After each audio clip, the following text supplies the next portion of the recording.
for the WVU School of Nursing traditional BSN program, but then we also have a new LPN to BSN program that's going to be starting in the fall, and will actually be the first LPN to BSN program in a public institution.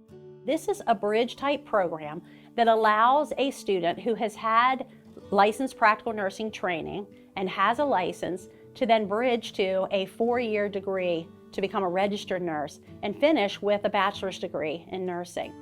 The didactic courses, those will be offered online for the convenience of the student. We're trying to do their clinicals and their simulations and things like that, evenings and weekends. In that BSN degree, they're getting a lot more hours in mental health, critical care, some of those specialties, so they can go into specialty areas right away as they graduate.